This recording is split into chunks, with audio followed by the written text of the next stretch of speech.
Once again, Bismillahirrahmanirrahim. Today the topic is Melodic Train by John Ashbery. John Ashbery is a live poet. He is an American. He is the son of a farmer. Okay. What is Melodic Train? As you are watching the title, there is a technical there is some machine. The poem is regarding the modern device. किसी modern device के बारे में ये poem है. आज तक आप Urdu poetry में देखते हैं, अभी तक हमारी पोएम के अंदर ना कप का जिक्र आया है, ना बोतल का जिक्र आया है, ना स्विच का जिक्र आया है, ना एयर कूलर का जिक्र आया है. हम अभी भी जंगल और चीक्स की बात कर रहे हैं. तो दुनिया आगे बढ़ती जाती है. तो दुनिया के आगे बढ़ने के साथ अभी पोएट्री को आगे बढ़ना चाहिए, बल्कि पोएट्री तो गाइड करती है. एक वक्त था कि पोएट पॉलिटिक्स को भी गाइड करते थे, मॉरल को भी गाइड करते थे, रिलीजन को भी गाइड करते थे, लोगों की इकॉनमी को भी गाइड करते थे, नित नई एडवांसमेंट को भी गाइड करते थे, नई नई दरियाफ्त जो होती है, डिस्कवरीज होती हैं, उनको भी गाइड करते थे. पोएट ही इंस्पिरेशन पैदा करते थे. आज अपने कंट्री में देखें तो ऐसा नहीं है. हमारे पोएट डेड हो गए हैं, कंजर्वेटिव हैं, रिवायती हो गए हैं. जब उनसे बात करें तो वो लड़ने के लिए आ जाते हैं और हमारे मुंह पर बार बार गालिब और इकबाल के शेर फेंकना शुरू कर देते हैं और सुनने के लिए तैयार भी नहीं. जब उनको कोई मॉडर्न आइडिया देते हैं तो उनके दिमाग बिल्कुल हवाई जहाज बन जाते हैं और खड़े हो जाते हैं. हवाई जहाज, वो भी 4 टांगों वाले, ठीक है, जैसे घोड़ा होता है. अगर हम उसे ज़्यादा बताएं कि ऐसा है तो वो हमारे सीने पर 2 लत्तियाँ दे मारेंगे कि ये आप क्या कह रहे हैं. लेकिन these are the modern poets. तो मॉडर्न पोएट अपनी पोएट्री के अंदर समोए हुए हैं मॉडर्न चीज़ों को. तो मेलोडिक ट्रेन छक छक छक छक छक छक छक छक छक छक छक छक इस तरह जब मूव करती है ट्रेन तो एक रिदम क्रिएट करती है. पोएट भी इसी रिदम में अपनी पोएम लिख रहा है और मेलोडिक रिदम के अंदर, मेलोडी के अंदर पोएट जो पोएम लिख रहा है वो भी मेलोडिक है और at the same time poem के अंदर जो आइडिया पेश किया गया है वो भी मेलोडिक है. एट द सेम टाइम जो फिलॉसफी है लाइफ की जो डिस्क्राइब की है पोएट ने ओवरऑल पोएम के अंदर वो भी मेलोडिक है. ज़िंदगी एक रिदम का नाम है, उसमें शोर भी है, उसमें तवाज़ुन भी है. ट्रेन में बैठे होते हैं तो छक छक छक छक छक छक छक आवाज़ आ रही होती है, शोर भी है, तवाज़ुन भी है, धूल मट्टी सब चीज़ें उसी के अंदर हैं, कंफर्ट भी उसी के अंदर है. ज़िंदगी भी ऐसे है. ज़िंदगी का कोई एक फिक्स पहलू नहीं है. ये मल्टी कलर्ड है और मल्टी कलर्ड मिंगल्ड मल्टी है, कलर्ड है, मिंगल मिक्स है. बस एक रिदम सी है, चलती जा रही है ज़िंदगी. क्योंकि ज़िंदगी का कोई भी शख्स फिक्स पॉइंट नहीं बता सकता कि ज़िंदगी का मकसद ये है और ज़िंदगी ये है. क्या आप इन दोनों सवालों का जवाब न्यूट्रल होकर दे सकते हैं? न्यूट्रल होकर तो कभी नहीं दे सकते. लिमिटेड होकर ज़रूर दे सकते हैं, लिमिटेड होकर ज़रूर दे सकते हैं. एक आदमी क्रिश्चियन है तो लिमिटेड होकर कहेगा क्रिश्चियनिटी ही ज़िंदगी है. एक बुद्धिस्ट है तो कहेगा बुद्धिस्ट ही ज़िंदगी है. एक आदमी बिजनेसमैन है तो कहेगा बिजनेस ही ज़िंदगी है. एक लवर है तो कहेगा लव ही ज़िंदगी है. लिमिटेड होकर तो ज़िंदगी की तारीफ हो सकती है, लेकिन अगर आप न्यूट्रल हो जाएंगे तो ज़िंदगी की तारीफ नहीं होगी, बल्कि आपको लगेगा ज़िंदगी बस ऐसे ही होती है, चलती जाती है. और एक बात, वो रिलेटेड है, हॉली बुक की एक वर्स है, और ज़िंदगी का और दुनिया खेल तमाशे के सिवा कुछ भी नहीं है. हाँ? उसका मतलब यही है कि एक रिदम सी है बस खेल तमाशे वाली दुनिया के अंदर. दुनिया से मालूम यानी कि हमारी ज़िंदगी भी खेल तमाशा. यहाँ पर पोएट पूरी पोएम कहेगा, कोई नसीहत नहीं करेगा, आपको कुछ सेंसेस देगा, कुछ अपने अंदर आने वाली कैफियत आपसे डिस्कस करेगा, कुछ एक्सप्रेशन देगा, कुछ इम्प्रेशन देगा, कुछ खूबसूरत बातें करेगा, कुछ चीज़ें बस रिदमिक होंगी, ओके होंगी, जैसे रिदम के अंदर होता है. जैसे ट्रेन चलती है वैसे ही ज़िंदगी जैसे बेज़ायका भी होगी पोएम दरमियान में, जैसे ज़िंदगी बेज़ायका हो जाती है. यानी कि ये पोएम पूरी एक मेलोडिक ट्रेन है. पोएम बाज़ात में खुद एक मेलोडिक ट्रेन है और ये मेलोडी ट्रेन बाजार पे खुद जिंदगी है, यानी कि जिंदगी एक मेलोडी ट्रेन की तरह है। हमने इसको कंक्लूड कर लिया पूरी पोएम को। आइए देखते हैं कितनी जिद्दत के साथ, कितने जदीद आइडियाज के साथ, जदीद वर्ड्स के साथ, इमेजरी के साथ पोएट अपनी पोएम स्टार्ट करता है। A little girl with scarlet enameled, scarlet red enameled polish fingernails, उंगलियों के नेल्स। एक लड़की बैठी हुई है जिसने अपनी नेल्स पर नेल पॉलिश लगाई हुई है, किस कलर की? रेड कलर की।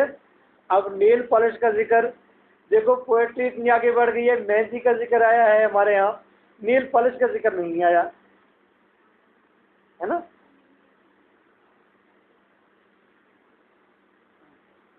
जैसे याद है मैंने वो पोएम लिखी थी तो उसमें कहा था हेलन से लब रेड मेलन जैसे,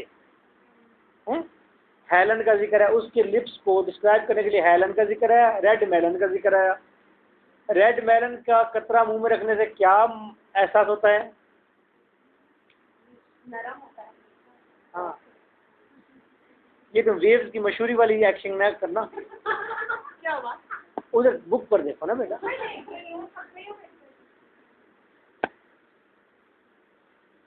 Ask me what time it is, लड़की मुझसे पूछती है टाइम क्या हुआ है। Evidently that's a toy wrist watch, यकीनन जो उसने हाथ में पहनी हुई है, जो उसने कलाई में पहनी हुई है वॉच, वो कौन सी है? टॉय वॉच है, वो झूठ मूठ की घड़ी है। अब हाथ में नहीं, कलाई में उसकी घड़ी थी। मुझे याद आ गया वस्ती शाह, अमजद इस्लाम अमजद, इकबाल, ये आफ्ताब इकबाल जो है जियो वाला, इसका वालिद इकबाल। मैं जब बात निकलेगी पीटीवी पर हम प्रोग्राम कर रहे थे तो वस्ती शाह कहने लगा, वो उसकी पोएम थी मशहूर, मैं तेरे हाथ का कंगन होता। तो इसको जब डिबेट शुरू हुई तो आफ्ताब इकबाल का जो वालिद है मोहम्मद इकबाल, उसने कहा था इसमें तो टेक्निकल मिस्टेक है। मैं नौजवान शोरा की तरफ से था, यानी कि वस्ती शाह के साथ था, तो मैं हैरान हुआ टेक्निकल मिस्टेक कौन सी है। उसने कहा जी हाथ का तो कंगन होता ही नहीं है, कंगन तो कलाई का होता है। तो ये वस्ती शाह ने जो लिखा है मैं तेरे हाथ का कंगन होता, तो हाथ का तो कंगन होता ही नहीं है, ठीक है। तो ये रिस्ट वॉच है, ये उसने कलाई पर बांधी हुई है। अब पोएट ने एक सेंस दिया है, ये सेंस देखिए कितना दकीक है, कितना बारीक बीन है। ये पोएट कहता है, वो कहता है जब लड़की 9 ईयर्स में है या 10 ईयर्स में है, उसके अंदर ये डिज़ायर है कहीं उसके कोर के अंदर कि वो जल्दी से बड़ी हो जाए, बड़ों जैसी लगे, इसलिए उसने वॉच पहनी हुई है। लेकिन ये वॉच उसने टॉय वॉच पहनी हुई है। यानी कि इंसान जब साइकोलॉजिकली 8-9 ईयर में पहुंचता है तो उसके अंदर ग्रो करने की ख्वाहिश पैदा हो जाती है, वो बड़ों जैसे काम करता है। आप बच्चों को अगर ऑब्जर्व करें, लड़के को या लड़की को जब 8, 9, 10 साल के पहुंचते हैं, उनकी आवाज़ थोड़ी सी बदलती है और वो बड़ों को कॉपी करते हैं और टांग पर टांग रख के बैठते हैं, इस तरह बड़ों की तरह, ठीक है, अपने कंधे चौड़े करने की कोशिश करते हैं। तो ये क्या साइकोलॉजिकल एक चीज़ है जो बारीक है। ये तो हम सोच रहे हैं कि उसने यही कहा है, लेकिन पोएट ने तो एक सेंस दे दिया जो उसके माइंड में आ रहा था, हमने ऑब्जर्व कर लिया। देखिए पोएट ने एक बात की, हमने बहुत सारी बातें सोच ली। तो ये मॉडर्न पोएट की बहुत बड़ी खूबी है कि कभी भी उसका रीडर डिप्रेस नहीं होता, डाउन ग्रेड नहीं होता, नीचे नहीं जाता, वो बल्कि हमेशा ईगर रहता है, ऑब्जर्व करता है, एनालाइज करता है, आगे बढ़ता जाता है। मिल्टन जैसा पोएट जब आता है तो वो हमें डिप्रेस करता है, नीचे करता है, हम चुप जाते हैं, हम समझते हैं अपने आप को कि हम अदने हैं, छोटे हैं, हम ऐसा नहीं कर सकते। लेकिन मॉडर्न पोएट जब लिखता है तो हम ज़्यादा ईगर हो जाते हैं, ज़्यादा फिलॉसफी करते हैं, अच्छे क्रिटिक बन जाते हैं, हमारी अपनी सोच समझ पोएट से भी कहीं ज़्यादा ट्रैवल कर जाती है ना खूबी मॉडर्न पोएट्री की, ठीक है। अभी 2 लाइन्स पढ़ी।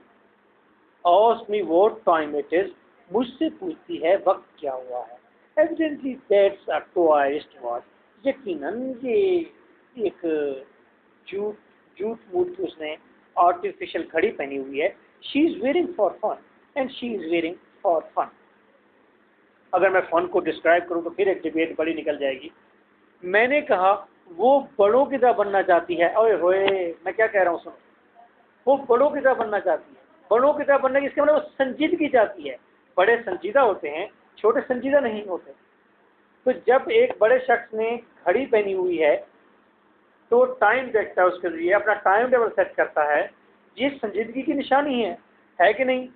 जब छोटी बच्ची उसको कॉपी करेगी, it's mean that she is going toward seriousness, वो संजीदगी की तरफ ट्रेवल कर रही है। इसका मतलब उसने जो घड़ी पहनी है बच्ची ने, वो किस लिए पहनी है? संजीदगी के लिए पहनी है। लेकिन पोएट कहता है she is wearing for fun. इसका मतलब है बच्ची ने जिस संजीदगी को संजीदगी समझा है, वो संजीदगी नहीं है, बल्कि खेल तमाशे के सिवा कुछ भी नहीं है। ये क्या बात हुई, हम सुबह उठते हैं, घड़ी देखते हैं क्या टाइम हुआ है, फिर ऑफिस जाते हैं, वहाँ काम करते हैं, नर्व हमारे तने हुए होते हैं, हम इस तरह बैठे होते हैं कि ये हो गया, वो नहीं होगा, उसने मुझे ये बात कैसे कर दी, ये काम उसने क्यों नहीं किया, फिर वापस आते हैं। अगर आप ऊपर से ऑब्जर्व कर रहे हो तो ये खेल तमाशा है। जिस तरह कि आप चूटियों को देखते हैं कितनी संजीदगी के साथ लाइन बनाकर वो चीज़ें उठाकर जा रही होती हैं, आपके लिए तो फन है। आप दिल में तिनके भी रखते हैं और ज़्यादा गुस्सा है तो एक जूता उठ के जब्त भी करते हैं उसके ऊपर, 10-12 मार भी देते हैं। तो देखा, एक लाइन कही है, वैसे तो इजी एक छोटी सी लाइन है, उसने कहा जी बच्ची ने फन के लिए पहनी हुई है घड़ी। बच्चे फन के लिए तो पहनते हैं, मैं सिंपल कर रहा हूँ मामले को, बच्चे फन के लिए तो पहनते हैं जी, मुझे घड़ी ले दें, फन के लिए घड़ी पहनी हुई है, ठीक है। मुझे मोबाइल ले दें, आप उसे पानी वाली गेम वाला मोबाइल ले देते हैं, बटन दबाते रहो। And it is fun to wear other things, आ रहा है उसी टॉपिक की तरफ। और इसी तरह दूसरी चीज़ों को पहनना भी एक फन ही है, लाइक जिस तरह के मेरा ये पाइप है। कह रहे तुम जब मुंह में पाइप रखकर ठहरा होता है तो आपको कितना संजीदा लगता है। जब आप बॉर्टन रसल को देखेंगे मुंह में पाइप रखकर बैठा होता है तो कितना संजीदा लगता है, ठीक है। वो कहते हैं जिस तरह घड़ी आर्टिफिशियल पहनना एक फन है, इसी तरह मुंह में पाइप रखना भी तो फन है। जो बड़े रखते हैं, संजीदा लोग रखते हैं, इवन कि जॉन एशबरी खुद रखता है। ट्वीट कोट अपनी तरफ देखता है, कह जिस तरह मेरे पास ये पाइप है, ये भी तो एक फन है। जिस तरह मैंने ऑफिस की एग्जांपल दी थी, मैं उसी से रिलेट कर रहा हूँ बात को, होश में है ना। ट्वीट कोट, जिस तरह मैंने ये ट्वीट का कोट पहना हुआ है, ट्वीट कोट कौन सा, जिस तरह मैंने ट्वीट कपड़े का नाम है कोट, जिस तरह मैंने कोट पहना हुआ है, कोट में इंसान क्या लगता है? डिसेंट, संजीदा। ये भी वो कहते हैं एक फन है। फन में मजाक ही है, एक अजीब गरीब बात है कि बंदा कोट पहन के अकड़ कर बैठ जाता है ऐसे कि मैं डिसेंट लग रहा हूँ, ये फन है वो कहते हैं। तो देखें, उसने मॉडर्न पोइट ने at the same time high cultured society को एकदम फन पर पहुंचा दिया कि इंसान ये जितने भी एक्टिविटीज कर रहा है, दीज आर फन ओनली। समझता है कि मैं बहुत बड़े कारनामे से अंजाम दे रहा हूँ, मैंने कोट पहना हुआ, मैं बड़ा अजीम लग रहा हूँ। इवन के अब इसी बात को देखें, टीचर आते हैं क्लास में, कोट पैंट हर चीज टाई बूट कसे हुए होते हैं, आके पढ़ा रहे होते हैं और इंसान संजीदा होते हैं कि बेटा ऐसा नहीं करना, ऐसे करना, no no no, that is another topic, I will tell you later, what is the, yes I will tell you, कह रहे होते हैं। लेकिन एक टीचर वो भी तो होते हैं, शर्ट चप्पल, ठीक है, भुट्टा जैसे, एम के भुट्टा जैसे, ठीक है। ये चीज़ें पढ़ने के बाद वो मैच्योरिटी आती है। अब आपको अंदाज़ा हो जाएगा कि संजीदा और मैच्योर वो हैं जिन्होंने कोट पहने हुए हैं, टाइयाँ लगाई हुई हैं, संजीदा और मैच्योर वो हैं जिन्होंने चप्पल पहने हुए हैं और टी शर्ट पहनी हुई है और मलंगों की तरह बैठे हुए हैं। अब आपको आज पता चल जाएगा कि कौन ज़्यादा संजीदा है। जिसे चप्पल पहनी हुई उसको पता है कि संजीदगी क्या होती है, फन के सिवा कुछ नहीं होती।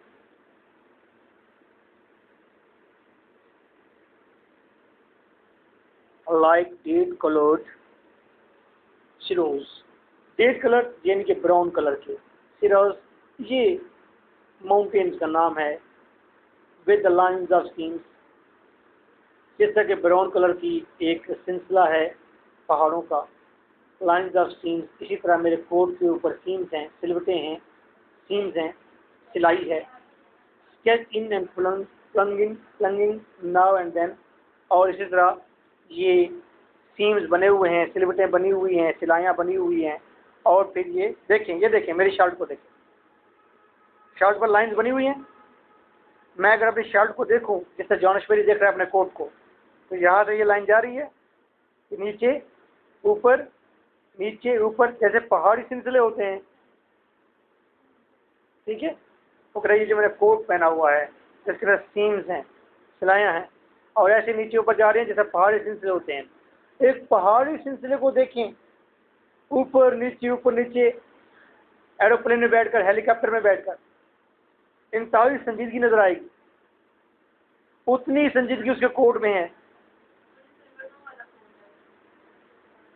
कभी कभी आप बादल को देखते हैं ना, आप कहते हैं शेर बन रहा है, ये जी चीता बन गया, ये जी एलिफेंट बन गया। सेम लाइक कभी कभार आप अपने कमरे के अंदर फेंकी हुई स्याही को, पेन से जो स्याही फेंकते हैं उसको देखते हैं, आप कहते हैं कि ये देखो जी ये कोई एनिमल बन गया है, डॉग बन गया है, या कोई आर्म बन गया है, या मैन बन गया है। इसी तरह पोएट भी उसको देखकर महसूस करता है ये पहाड़ी सिलसिले जैसी ही तो मेरी सीन्स है। And then and to unformable valleys, और फिर ये अनफॉर्मेबल वैलीज, अनफॉर्मेबल नाकाबिले फरमाइश वैलीज, वादियाँ। ये देखें, शर्ट को देखें, ये वादियाँ हैं, पहाड़ में ऐसे नीचे वादियाँ होती है ना, तो कहते ये वादियाँ हैं, पहाड़ हैं, सिलसिले हैं मेरे अपने कोट के अंदर।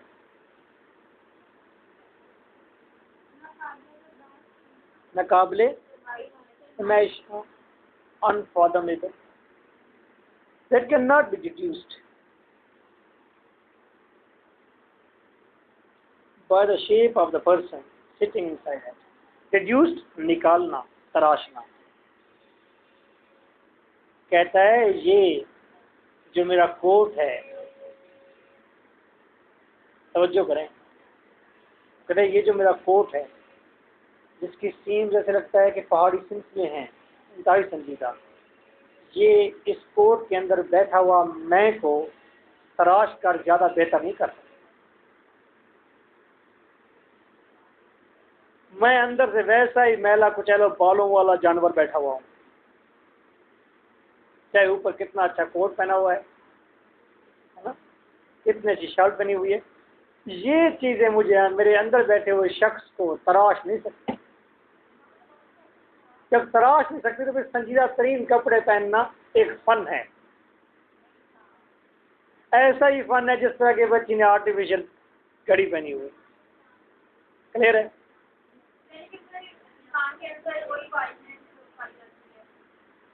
इंसान, ये जो सकीन वाला इंसान है, कपड़ों के बगैर वाला, ये ओरिजिनल है। इसके ऊपर जो लिबास पहने हुए हैं, अगर हम लिबास पहन के इंतहाई संजीदा बन जाए, फिर भी हम वो नहीं है। मैं जोकर का लिबास पहन लूं तो अंदर ठहरा हुआ मैं जोकर नहीं हूँ। Yes, originally man is the same one. वो ये बाकी फन है सारा अपने कपड़े पहनना, क्योंकि आप अब अमेरिका के सदर को देखते हैं, अच्छा ट्रेंड भी तब्दील हो गया है। यही चीज़ें क्योंकि मॉडर्न चीज़ें आ गई हैं। पहले जो सदूर होते थे, प्रेसिडेंट होते थे, प्राइम मिनिस्टर होते थे, चाहे किसी की कंट्री के होते थे, कभी हमने नहीं देखा था कि बच्चों से खेल रहे हैं या उनकी डोमेस्टिक लाइफ क्या है, कभी नहीं पता होगा। आज तो ओबामा जो है बच्चों के साथ क्रिकेट भी खेल रहा होता है, मुशर्रफ भी खेल रहा होता था, अपना इवन के शहबाज शरीफ रिक्शा भी चला रहा होता है ना। तो ये चीज़ें क्या हैं, यही चीज़ें सामने आई हैं। मॉडर्न चीज़ें हमारे तमाम दुनिया के अंदर, मॉडर्न चीज़ें प्रोपिगेट हो रही हैं ना, दाखिल हो रही हैं, तो ये चीज़ें टूट रही हैं कि जी ये कुछ नहीं होते कपड़े, ये चीज़ें असल चीज़ आप क्या हैं वो होते हैं। और लिटरेचर के लोग तो यकीन इसी चीज़ पर रखते हैं, वो कह रहे जी हम क्या हैं ये चीज़ देखें, हमारे कपड़े ना देखें। ये तो फन है, ये तो आर्टिफिशियल चीज़ है, ये ऐसी संजीदगी है जिसका कोई वजूद नहीं।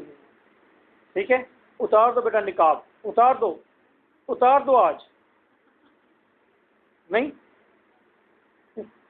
आपके दिल में अश्वेरी की बात नहीं उतरी। अच्छा थोड़ी देर पहले ये कह रहे थे यस यस, कहा बताने के बाद फिर दोबारा भाग के अपने अपने दायरे में चले जाते हैं।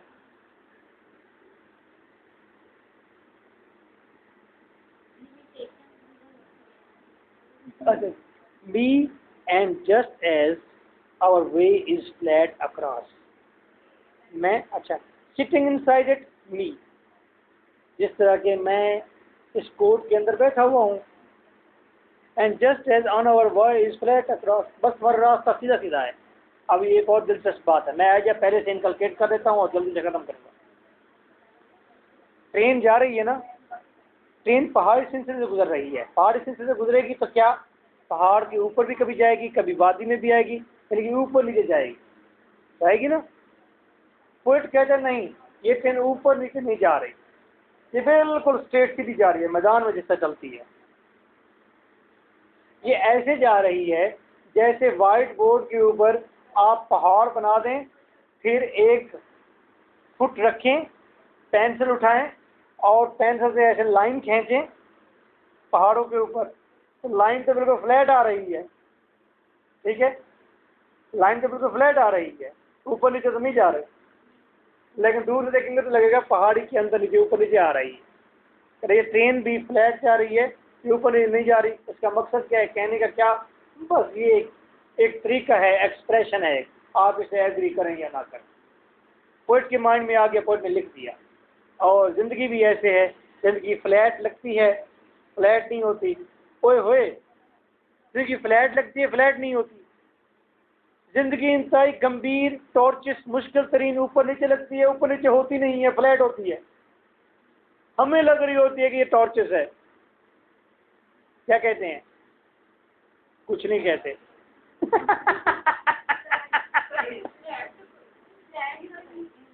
जिंदगी आपका भी है ना, आप डिसएग्री। एक आदमी से पूछें, वो कह मैं बड़ा परेशान हूँ। किससे परेशान हूँ? मेरे बच्चों की रोटी पूरी नहीं होती, ठीक है, मेरी अपनी रोटी पूरी नहीं होती, वो कहता है। एक दूसरा आदमी वो परेशान होता है, जी आप क्यों परेशान है? जी मैं पहले मिनिस्टर था, लोगों ने मुझे गालियाँ दी और वोट भी नहीं दी, मैं परेशान हूँ, मैं सुसाइड कर लूँ। मुझे लोगों ने क्यों बोल रहे हैं? जब वो रोटी वाला जो बंदा है वो ये है पागल का पुत्र के नहीं, ये टेंशन है को लेने की, नहीं मिली तो नहीं मिली, रोटी तो मिल रही है ना।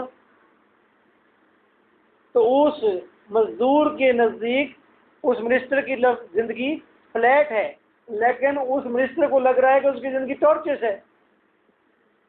टॉर्चस का मतलब होता है पेचदार, पेचदार। अच्छा जी, वो कहते हैं हमारा रास्ता सीधा सीधा है, टेल्स में से गुजर रहे हैं, यानी कि गहरी वादियों में से, ग्लंचेस, गहराइयों में से गुजर रहे हैं जहाँ झाड़ियाँ होती हैं। एज जो our train for a pencil, ऐसे जैसे हमारी ट्रेन एक पेंसिल हो। पेंसिल समझते हैं ना, कच्ची पेंसिल, नसीब साढ़े लिख के रब ने कच्ची पेंसिल नाल।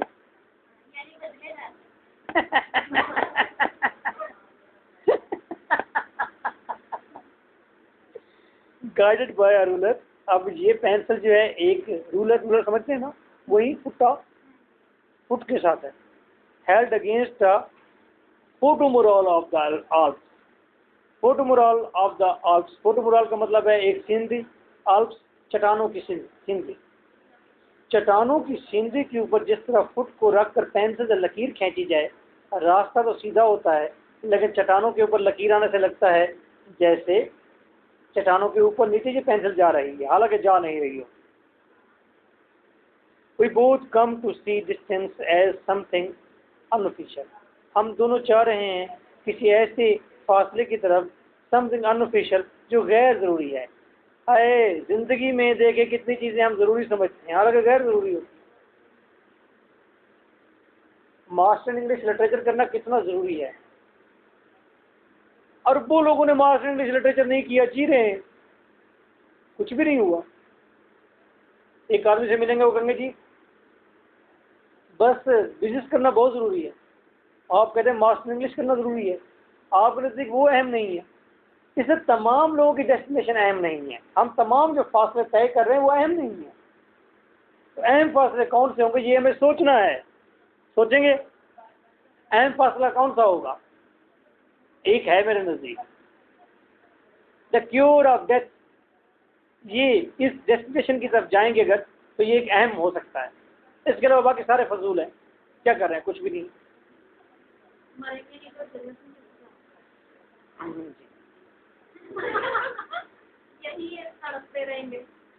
रसल पढ़ा करें, डेथ विश। दो तीन बार एंड इम्पर्सनल, और ये हमारे ज़ातियात से बालातर हैं। फासले ज़ातियात से बालातर हैं, कोई ज़ाती फासले नहीं है, कोई अहम नहीं है। Yet not without its dourest justification, और इसकी कोई पुर तजस्सुस किस्म की जस्टिफिकेशन भी नहीं है। यानी कि यहाँ पर उसने कहा कि इंसान के तमाम फासले फ्यूटाइल हैं, फजूल हैं, पूरे सांस justice like the time of a stop watch, ऐसे ही फजूल हैं जैसे स्टॉप वॉच का टाइम होता है। स्टॉप वॉच देखिए ना आपने, उसका टाइम कोई टाइम नहीं होता, एक ही जगह पर सुई ठहरी होती है, हालांकि वो वॉच है। हमारे फासले भी कोई फासले नहीं है, एक जगह ठहरे हुए हैं। कौन से फासले तय करते? एक जगह ठहरे हुए हैं, आते हैं जाते हैं, आते हैं जाते हैं, कोई फासले नहीं है, एक ही जगह पर है ना, घूम ही रहे हैं ना। मेरा भाई he is not well educated, he sing. मैं सरप्राइज हो गई यार, इसके जहन में कैसी बात आ गई। कहते ओ बस जी, एक ही फिल्म में बार बार देखे जा रहे हैं। वो कैसे? कहते बाजार जाते हैं, पता है फलां बंदा फलां जगह पर बैठा होगा, फलां जगह पर बैठा होगा, फलां जो है मिस्त्री काम कर रहा होगा, झाड़ू देने वाला झाड़ू दे रहा होगा, वो बैठा होगा फ्रूट बेच रहा होगा, दूसरा बैठा होगा वो मुर्गी छील रहा होगा। तो एक फिल्म है, बार बार देख रहे हैं, फिल्म देख देख के थकता जा रहा हूँ। कहता है मैं अब कोई नई फिल्म देखना चाहता हूँ। पॉइंट इज जस्ट वो 8 पढ़ा हुआ है, 8 पढ़ा हुआ है, और 8वीं फेल और 6ठी फेल 7वीं फेल खुदा खुदा करके उसे आगे किया। उसके अंदर इतनी जिनेस थी और विजडम है, वो लिटरेचर नहीं पढ़ा हुआ। लेकिन नई फिल्म नहीं देखी। अच्छा क्लियर है, समझ आ गई।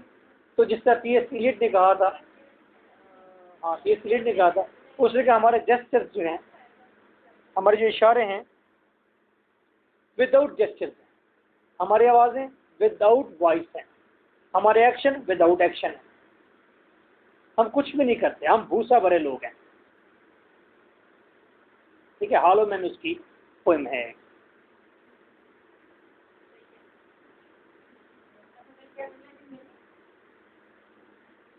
ये बात हमारे मेरे लिए देखो, मैं चेंज तो लाया हूँ ना। मैं अब मतलब 5 कंट्रीज, इंग्लैंड गया, कीनिया गया, मैं श्रीलंका गया, उसके बाद मलेशिया, थाईलैंड, सऊदी अरेबिया, मैं घूम तो आया हूँ ना, नई फिल्म तो देख आया हूँ ना। फिर वहाँ से कुछ चीज़ें ले भी आया हूँ जो मैं आपको इनकलकेट करूँगा। और मैंने ये भी प्रोग्राम बनाया कि मैं एवरी ईयर 2 और 3 कंट्रीज में ज़रूर जाऊँगा, ताकि फिर मैं फ्रेश होकर आऊँ और बच्चों को नई चीज़ें बताऊँ कि क्या क्या है जो मुल्क और कौम की प्रोग्रेस में आए। एक ही फिल्म टूटे, है ना। तो मैं तो अपना फंक्शन पूरा कर रहा हूँ, आप भी अब मेरी तरह फंक्शन अपना पूरा कर रही हैं, एक नई चीज़ पढ़ रही हैं, अवेयर हो रही हैं। इसके बाद आप मेरी बात है, घर में जाएंगी, जहाँ बैठेंगी, खुशबू ज़रूर आएगी, बात ज़रूर फैलेगी, आप बात ज़रूर करेंगे, मार भी खाएंगे, अगले भी मारेंगे ना। राइट ट्वाइस अ डे, आपने अक्सर सुना होगा, जब आप ये फिलॉसफी लोगों को बताएंगे ना, तो लोग अक्सर आपसे कहेंगे ओ भाई सीधी सीधी ज़िंदगी है, क्या बोलते हैं आप, सीधी ज़िंदगी है, शादी करें, बच्चे पैदा करें, अल्लाह अल्लाह करें, अच्छे काम करें, बस सीधी ज़िंदगी है। मतलब है वो बंदा गलत नहीं कह रहा, ठीक कह रहा है, लेकिन उसमें प्रोग्रेस नहीं है। वो ये बात तो उसको भी पता नहीं है कि वो क्या कह रहा है, इस बात के पीछे क्या बात है। उसे कहा नहीं मोहसिन नकवी ने,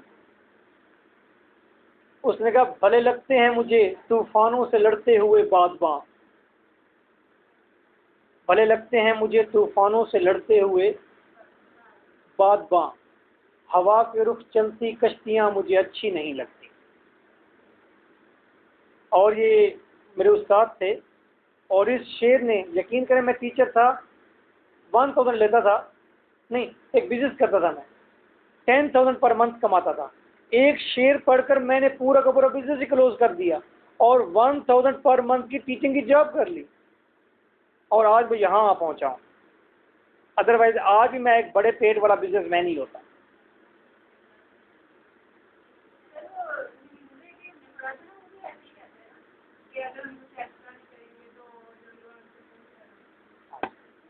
जी बिल्कुल, कुछ एक्स्ट्रा ऑर्डिनरी करना चाहिए। Right twice a day. अच्छा, ये कहते हैं like the time of stop watch, हमारे फासले इसी तरह रुके हुए हैं, कोई फासले नहीं है, बिल्कुल ही फजूल हैं जिस तरह के स्टॉप वॉच का टाइम होता है। राइट ट्वाइस अ डे, इस लाइन, ये लाइन हाईली पर्सनल है, ये पोइट की पर्सनल लाइन है। पोइट इसमें क्या कहना चाहता है हमें समझ नहीं आई।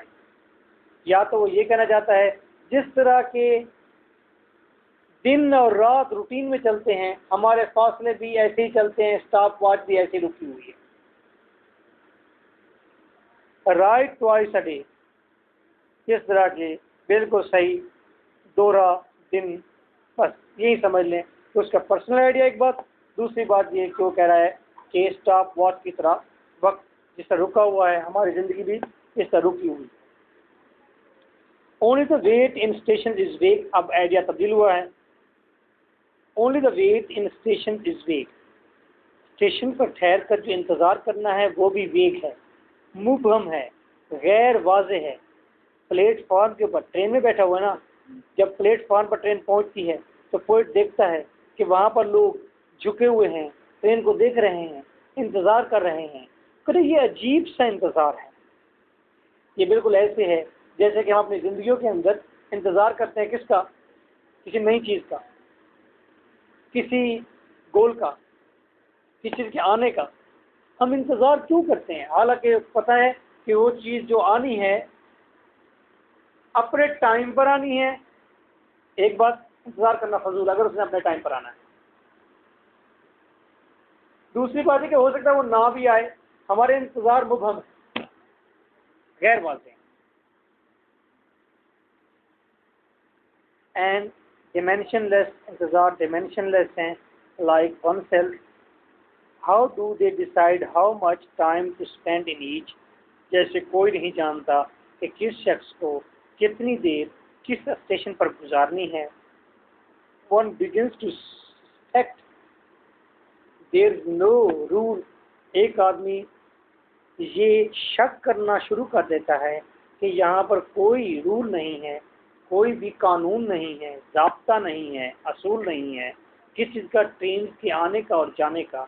और दैट इट्स अप्लाइड हैफजोर्डली, और ये बेतरतीब, हैफजोर्डली बेतरतीब तरीके से ये सारे के सारे टाइम टेबल अप्लाई होते हैं। पोइट ने वेरी सिंपल ये कहा है, लोग स्टेशन पर ठहर कर परेशान क्यों होते हैं, इंतज़ार क्यों करते हैं, क्योंकि ट्रेन ने अपने वक्त पर आना होता है और इंतज़ार करने के बाद उनको ये इंकशाफ भी हो जाता है कि ये ट्रेन जो हैं इनका कोई प्रॉपर टाइम नहीं होता, बल्कि ये बेतरतीब तरीके से आती जाती रहती हैं। और इसके पीछे छुपा हुआ आइडिया ये है कि हमारी ज़िंदगी के अंदर भी जो चीज़ें हमें मिलनी होती हैं अपने टाइम पर आती हैं, हम जो इंतज़ार करके अपने आप को बूढ़ा कर लेते हैं ये हम गलत कर रहे हैं। हमें परेशान नहीं करना चाहिए अपने आप को, आप तो वैसे नहीं हैं। Sadness of the faces of children on the platform, platform पर बच्चे जो ठहरे हुए हैं किन के साथ, अपने पेरेंट्स के साथ, वो परेशान हाल हैं। Concern of the grounds of for connection, क्योंकि वो अपने वालदैन की परेशानियों से जुड़े हुए हैं। Grounds of parents for the chances of getting taxi, वालदैन क्यों परेशान है, वो प्लेटफॉर्म से तो उतर रहे हैं, टैक्सी का इंतज़ार कर रहे हैं। जी बस एक विजन तस्वीर दी है, इमेज दिया है कि जी बच्चे अपने वालदैन के चेहरों को देख रहे हैं, परेशान हाल है क्योंकि वालदैन परेशान है। वालदैन क्यों परेशान है, क्योंकि टैक्सी का इंतज़ार कर रहे हैं। अगली लाइन देखें, since these have no time table, अरे भाई टैक्सीज का तो कोई टाइम टेबल नहीं होता, कम से कम यहाँ तो परेशान ना हो। हाँ, इसी तरह जिंदगी में भी ऐसे हम परेशान होते रहते हैं फजूल में। You get one if you can find one, throw in principle, जो इन प्रिंसिपल। एक टैक्सी मिल जाएगी किसी असूल के तहत, बस। You can always find one but the segment of chance, एक टैक्सी मिल जाएगी, बस सेगमेंट ऑफ चांस है, मौका आएगा टैक्सी मिल जाएगी।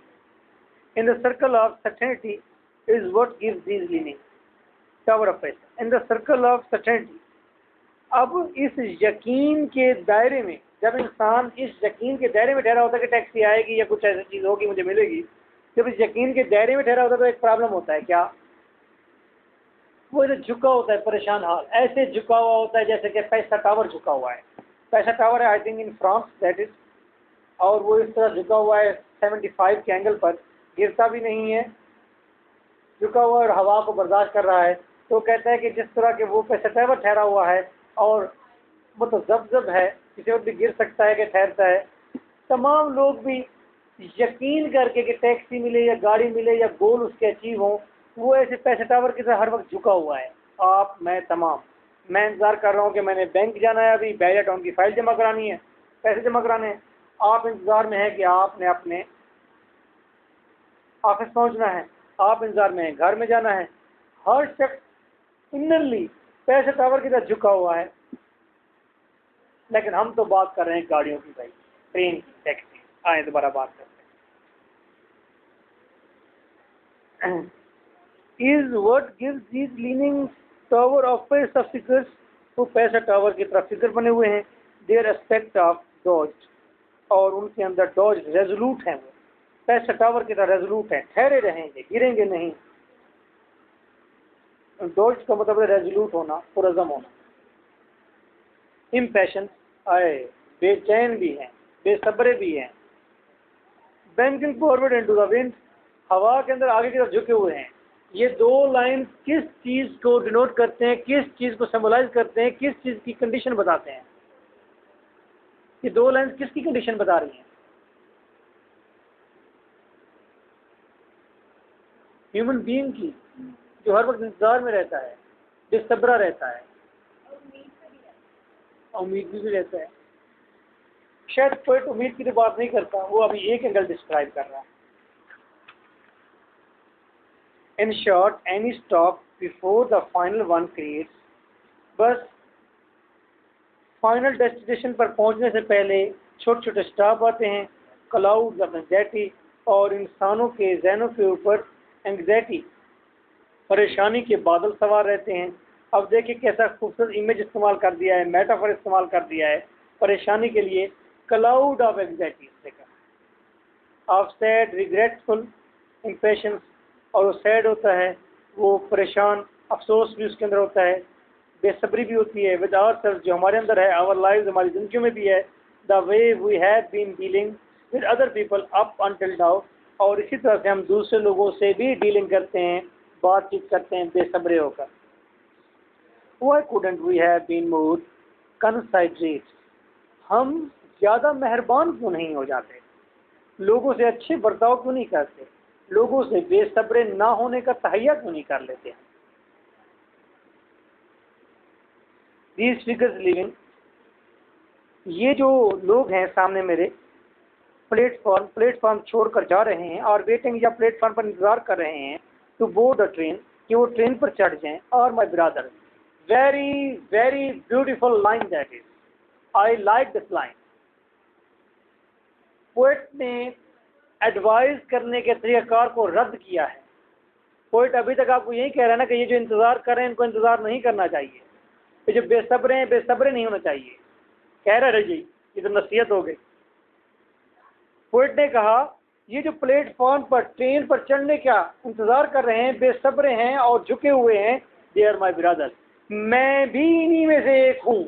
ये सिर्फ उनका मसला नहीं है, मेरा भी मसला है, हम सारे ह्यूमन बींग्स का मसला है। मैं कोई नासे नहीं हूँ, ठीक है, मैं भी इन्हीं में से एक हूँ।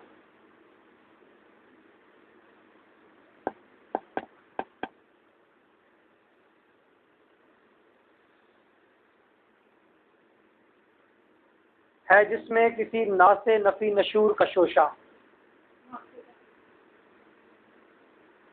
नासे नसीहत करने वाला, ये लाइन पढ़ी है कहीं पर? हाँ, मैंने उसमें कहा था पोएम के आखिर में, सूरज में कह का जन हूँ में कहा था आखिर में कि जिसमें नासे नफी नशूर का शोशा, कि मैं इतनी नसीहत जो ऊपर से करके आया हूँ, ये शोशे के अलावा कुछ नहीं है। नासे नफी नशूर का शोशा, नशूर हशर को कहते हैं। तो जो मैं हशर बर्पा करने की बातें कर रहा हूँ, ये शोशे जो छोड़ रहा हूँ, नफी नफी में ये ना से है क्या, इसी 4 लफ्जों के अंदर मेरी पर्सनैलिटी क्या बन जाती है, ये तो एक्सप्लोर करने वाला समझेगा ना। तो राइटर क्या कहते हैं, ये मेरे भाई हैं, मैं भी इनमें से एक हूँ।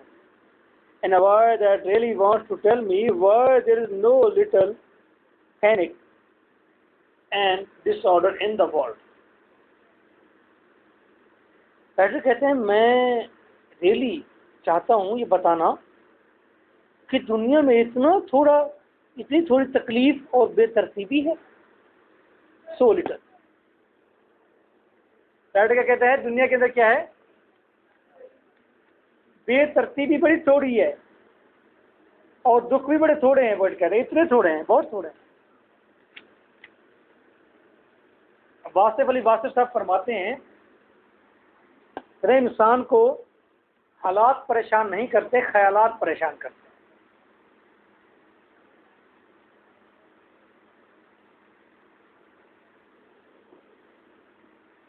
हालात इतने बुरे नहीं होते, जो इंसान खुद सोचता है वो असल में इंसान को परेशान कर देता है।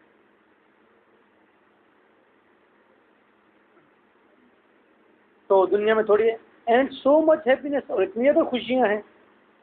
If I were to get down now so to search, अगर मैं नीचे उतर जाऊं और मैं सर्च करूं, टेक अ फ्यू स्टेप्स, कुछ कदम आगे बढ़ाऊं, in the veering and whorled very clouds of steam like great white apples, तो मैं देखूंगा कि दुनिया के अंदर थके हुए बादलों के या स्टीम्स भाप की तरह बड़े बड़े सफ़ेद एप्पल मुझे नजर आएंगे। यानी कि वाइट एप्पल मेटाफर इस्तेमाल किया किसके लिए, उदासी के लिए, तकलीफ के लिए। राइटर कहता है मैं नीचे उतर के दुनिया में जाऊं तो मुझे दुनिया में बहुत सारी तकलीफ के गुब्बारे नजर आएंगे। गुब्बारे तकलीफें नहीं होंगी, तकलीफ के गुब्बारे होंगे, तकलीफ के धुआंधार किस्म के एप्पल होंगे वाइट कलर के। Might I just through proximity and epping of postures and attitudes communicate the concern of mind. Proximity and epping, अब इसका मतलब है कि इमिटेट करना, नकल करना। ऑफ पोस्चर्स, मुझे बहुत सारे लोग मुख्तलिफ नकलें करते हुए अंदाज में नजर आएंगे, उनके मुख्तलिफ रवैये होंगे जो कम्युनिकेट करेंगे मेरे साथ। यानी कि इस लाइन का सिंपल मतलब ये है कि लोग मुख्तलिफ अंदाज से मुझसे बातें करेंगे, लेकिन वो जो अंदाज होंगे उनके अपने अंदाज नहीं होंगे, बल्कि वो नकलें होंगी। क्योंकि मैंने कहा था action without action, gesture without gesture to them. यानी कि पोएट कहता है मैं उनसे अगर बातचीत करूं तो that their jagged attitudes correspond to mind, उनके ये जो जैग्ड एटीट्यूड हैं, जो ये कंप्लेन वाले एटीट्यूड हैं, जो उनके दुखी एटीट्यूड हैं, वो मुझसे बात करेंगे, मुझ तक पहुंचेंगे। That their briefing strikes on sensitive bells within my own chest, और उनके जो सीने की घंटियां हैं, सीने की ख्वाहिशात हैं, वो मेरे सीने में आ जाएंगी, मुझे उनके दुख मालूम हो जाएंगे, खुशियां भी मालूम हो जाएंगी। सिल्वर बेल्स उसने कहा है खुशियों के लिए। My own chest and that I know where it is, how the last stop is the most anxious one of all, और मैं जानता हूँ आखिरी स्टॉप कितना ही बेचैनी वाला होता है, गुस्से वाला होता है। so it means getting home at last, हालांकि आखिरी जो स्टॉप होता है उसमें आप अपने घर जा रहे होते हैं। to the pleasures and dissatisfactions of home, कहाँ जा रहे होते हैं? घर। इतनी देर ट्रेन में बैठकर आपने सफर किया, जिंदगी इतनी देर गुजारी, आखिर जब लम्हा आता है आप बहुत ज्यादा गुस्से में आ जाते हैं, बहुत ज़्यादा सख्त हो जाते हैं। वो बुढ़ापे में मर्दों को देखा है, औरतों को देखा है ना। शबीउल हसन, अल्लाह ताला उसे करवट करवट जन्नत नसीब करे, मेरा परफेस भी उसने लिखा था, पिछले दिनों कत्ल हो गया है 4 महीने पहले। मेरा चचा कह रहा था, कहते बस थोड़ा परफेस लिखे थे नाल ही वो कत्ल हो गया है। उसने मुझे एक शेर सुनाया, उसने कहा शेर सुनिए। मैंने क्या सुना?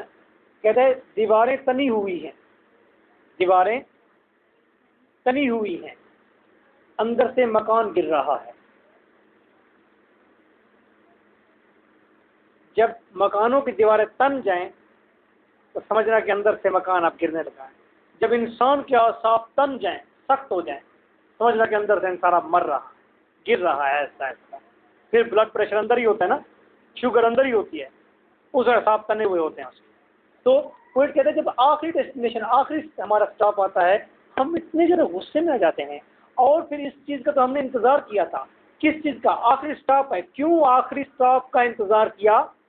क्योंकि वहाँ पर हमारा घर है। वो घर जिसमें हमने जाना है, जिसके लिए हमने सफ़र किया है, इंतज़ार किया है, उसके अंदर भी तो 2 चीज़ें हैं, खुशियाँ भी हैं, डिससैटिस्फैक्शन भी हैं। घर के अंदर मुकम्मल खुशियाँ तो नहीं हैं, घर के अंदर फिर मसाइल भी तो हैं। तो आप मसाइल और खुशियों की रिदम से फिर मसाइल और खुशियों की रिदम तक ही आप पहुँचे हैं। ये ज़िंदगी का सफ़र यही है। ये ज़िंदगी की रिदम ट्रेन की रिदम की तरह है। आप खुशियाँ, हैप्पीनेस और डिससैटिस्फैक्शन के साथ चलते हैं और फिर कोई एंड नहीं है। जहाँ पर पहुँचते हैं वहाँ भी वही रिदम चल रही होती है। Definitely let's see, it is as a visible chorus. ऐसा लगता है जैसे कि वाज़े कोई कोरस। कोरस तो आप जानते हैं ना, ड्रामे की स्टेज पर सेक्रेटरी जो होता है उसे कोरस कहते हैं। डॉक्टर फॉस्टर पढ़ा हुआ है आपने। God of the different stage of the journey. ऐसे लगता है जैसे किसी कोरस ने तमाम तर सब जर्नी के तमाम तर स्टेज बताई हों, singing about them, being them. हाय हाय हाय, कोरस गीत भी गा रहा है उस सफ़र के बारे में। कोरस उस सफ़र में शामिल भी है। मैं वही कोरस हूँ जो सफ़र में शामिल भी हूँ, सफ़र के गीत भी गा रहा हूँ कि ये सफ़र कैसा है उसकी फिलॉसफी भी कर रहा हूँ कोरस की तरह। ईडिपस रेक्स में कोरस स्टेज का हिस्सा होता है, जिसने नहीं पढ़ा वो भी कहती है होता है। आपकी जरूरत है, आप कह के नहीं होता। अच्छा जी, not the people in the station. अच्छा, सिंगिंग अबाउट देम, उनके बारे में गीत गाता है।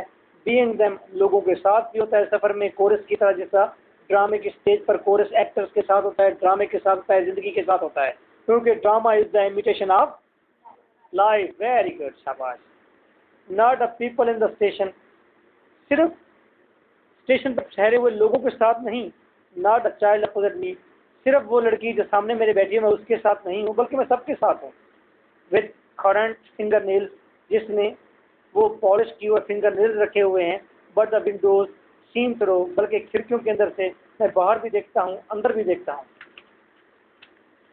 रिफ्लेक्टिंग इम्परफेक्टली, इम्परफेक्टली, और मैं इम्परफेक्टली रिफ्लेक्ट करता हूँ, सोचता भी हूँ, इम्परफेक्टली सोचता हूँ कहता है। ब्रेथलेसली स्प्लिटिंग ओपन द ब्लूइश वेग लैंडस्केप लाइक अ जिपर, और ट्रेन जो हमारी है वो नीले आसमान के और ग्रीन लैंडस्केप के अंदर से ऐसे जा रही है जैसे कि आप जिपर को चलाते हैं। जर्सी का जिपर होता है ना, जिप खोलते हैं ऐसे। ट्रेन भी ऐसे जा रही है, आगे रोड है, पीछे रास्ता खुलता जाता है। अगर आप पीछे गाड़ी में बैठ के पीछे की तरफ देखेंगे तो आपको रास्ता खुलता हुआ नजर आता है। हाँ, व्यू क्रिएट कर दिए उस जिपर के साथ, उसे रिजेंबल करती है। Each voice has its own descending scale to put one in one place at every stage. बस हर जगह पर हम अपने आप को दूसरे की जगह पर रख कर सोच सकते हैं। One need never know where one is, एक आदमी को जानने की जरूरत नहीं है कि वो कहाँ पर है। Unless one give up listening, जब तक कि वो दूसरे को सुनना बंद नहीं कर देता।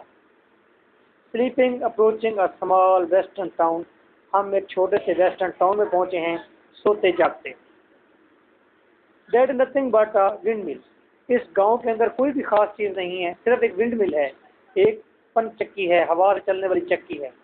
Then the great fury of the end can stop as a solo. Solo ये एक ट्यून है, म्यूजिक है, म्यूजिक की तरह यहाँ पर फ्यूरी, गुस्सा सारा खत्म हो जाता है क्योंकि टाउन के अंदर पहुँच गया है, सारा गुस्सा, सारी टेंशन खत्म हो गई है। वॉइसेस टेल अबाउट इट, और हवाएं यहाँ पर चल रही हैं, आवाज़ें यहाँ पर आ रही हैं। Reading it somehow with an aura of good fortune। aura cool bridge को कहते हैं, कूल ब्रीज चल रही है और गुड फॉर्चून की निशानी है। Colossal welcome from the mayor, और मुझे एक बहुत बड़ा वेलकम कहा गया है एक मेयर ने, बहुत बड़ा मेयर है यहाँ पर। मेयर किसे कहते हैं? नंबरदार को इलाके का, उसने वेलकम कहा है। And citizen tossing their heads into the air, और उस इलाके के लोग जो हैं वो खुशी से अपने हेड्स को हवा में उछाल रहे हैं।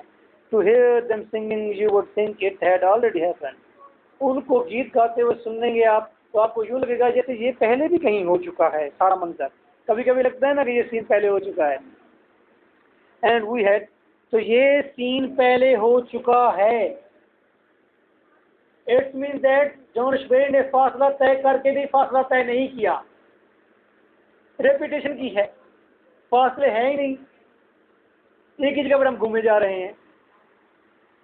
And we had focused back on the furniture of the air, और हम अब हवा में फर्नीचर को देख रहे हैं, यानी कि अब हम लोगों को देख रहे हैं जिस फर्नीचर पर वो बैठे हुए। आपने देखा पोएम का एंड किस तरह हुआ है, बिल्कुल वेग, बिल्कुल इजी, बिल्कुल गैर मुतवक्का, कोई उसमें कोई बड़ी बात उसने एंड पर नहीं कह दी, जिस तरह पॉइजन ट्री ने उसने कह दी थी कि मैं जब सुबह उठा तो मेरा जो दुश्मन था वो दरख्त के नीचे मरा हुआ पड़ा था। विलियम ब्लेक ऐसी कोई बात नहीं की ना, उसने एंड पर पोएम को लूज छोड़ दिया है ना। इसे कहते हैं modern technique of ending where. So this is a modern poem by Ashbery and I am lecturer NK Gupta। Nice of you, take these। Excuse me। You tell me